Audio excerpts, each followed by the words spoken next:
And at long last, out of the couple of years of anticipating and just waiting to see, we finally get Superman 2025. Let's talk. Hey everyone, AO here of 4BZ News. Just a little bit of what went down this last opening weekend for the film, and I got to tell you, we gotta talk about optics here because it's looking like to be an uphill battle for this film. What am I talking about? So, the domestic box office for this film totals about $125,021,735. Mind you, Thursday night is included with this film for the preview. International box office totals about a measly $95 million, making a global total of $220,021,735, showcased in 4,135 theaters. Now, we're going to compare that to the Man of Steel opening box office that came out about 12 years ago. $116.61 million. The international was $379.1 million, ranking in a global total of $670.1 million that was showcased 72 theaters more so than this Superman movie at 4,207. Now, if you adjust these numbers for inflation, domestic for Man of Steel 12 years ago equals out to $160,926,880.09, with an international box office of $523.1 million. So, optics-wise, that's not looking good for this film. Now, furthermore, for optics, let's compare this to Ant-Man 3's opening box office weekend. That is $106.1 million, and that was a 3-day weekend. And the Ant-Man 3 was shown in 4,345 theaters. International box office, that's $121.3 million, with a global total of $227.4 million. So, all in all, we're looking at this new Superman movie is beating Ant-Man 3. But it's not beating Man of Steel. Let that marinate for a moment, that this movie's barely beaten Ant-Man 3. All right, so I watched the movie last weekend, and I got to tell you, what I did like about the movie, pretty much the movie itself, it did its job, basically. It was entertaining enough. It was lighthearted, colorful, action with decent action scenes. I did enjoy that. I like how Superman was a lot more thoughtful in regards to protecting people and animals from harm while trying to keep any damage to the city minimum. Nicholas Hoult did his job portraying the villain, even if it was a bit over the top at times. I mean, that mean mug that he was making when Superman was getting the tar beaten out of him, that was, I'm like, how long are you guys going to let this marinate? You know what I'm saying? Damn. But who stole the show from me personally was Mr. Terrific. Enough said about that.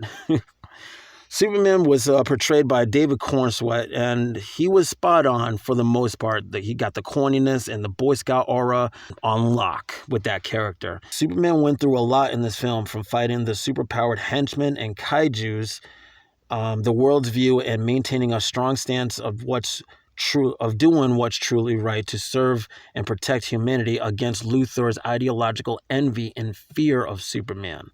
I do like Superman's relationships he has with his friends and families that keeps him pressing on when the going gets rough. And finally, a new superhero movie that dabbles in love. Like, I haven't seen that in quite some time. It feels like couples were just barely even tolerating one another, and it's about time.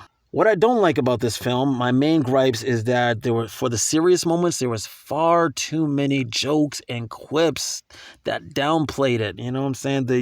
You downplayed the drama by X amount of jokes in one scene, you know what I'm saying? And it just doesn't really tug the heartstrings with that. The advertising for this movie, for Superman being more human and emotional, that's good, but in this case, it was a bit too much. All right, homeboy was damn near crying and sounding like a preteen when he was trying to stress certain points of the stakes of people's lives at risk. Like, come on, dude. Like, you're a 30-something-year-old man and you're going to act like this? Like, really?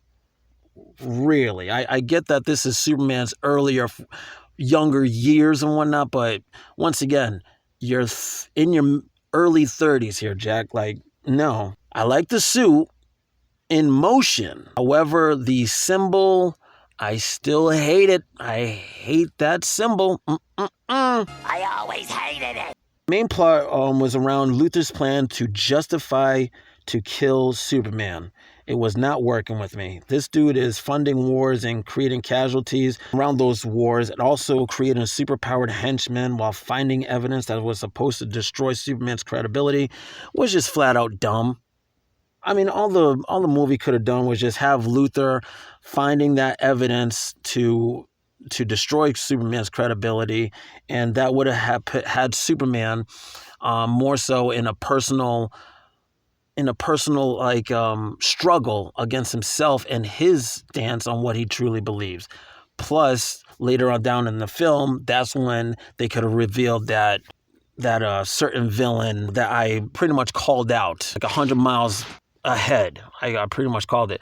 I don't want to outright say it, so I'll just give you the hint of Ultraman pretty much takes notes from The Boys, comic book version of The Boys. If you don't know what The Boys is, or you haven't read the comic book, well, that's as much I'm going to give you on that for light spoilers, okay?